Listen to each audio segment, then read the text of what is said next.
नमस्कार दोस्तों, मैं हूं पंडित सौंदर शर्मा और स्वागत करता हूं आप सभी का अपने YouTube चैनल पर। दोस्तों, आज हम चर्चा करेंगे दाहिमा ब्राह्मणों के विषय में। दाहिमा ब्राह्मण की संपूर्ण जानकारी मैं आपके सामने प्रस्तुत कर रहा हूं।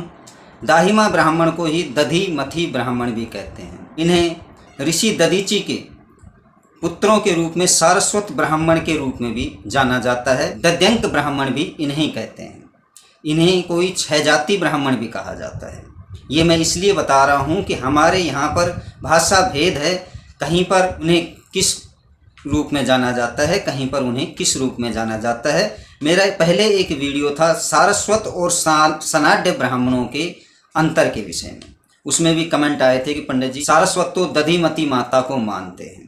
ठीक है भैया, वो दाहिमा ब्राह्मण होते हैं जो दधीमती माता को मानते हैं। तो आइए जानते हैं दाहिमा ब्राह्मणों के विषय में, जो कि ऋषि दधीचि के पुत्र पीपलाद के वंशज हैं। इनकी कुलदेवी है वह दधीमती माता है, और जो पीठ है वह कपाल पीठ, जिसके विषय में कहा जाता है कि भगवान शिव के हाथ से कपाल गिर गया था, और जहाँ पर वह कपाल गिरा वह कपालेश्वर नाम से एक स्थान हुआ, और उसी को ही इनका पीठ के रूप में पूजा जाता है।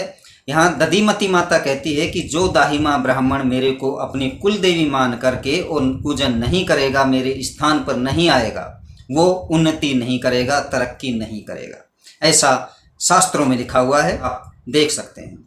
तो ये जो दाहिमा ब्राह्मण हैं, इन्हें छह जाति ब्राह्मण कहा जाता है। इनकी शाखा 12 है। यदि हम गोत्र के विषय में चर्चा करें तो गौतम गोत्र, वत्स, भारद्वाज, भार्गव, कौश, कश्यप, सांडिल्य गोत्र, आत्रेय गोत्र, पाराशर गोत्र, कपिल गोत्र है जिसमें एक शाखा है चीपड़ा नाम से, गर्गे गोत्र है जिसमें एक ही शाखा है तुलस्या नाम से, और एक 12वां जो है उसे मम शाखा बोलते हैं।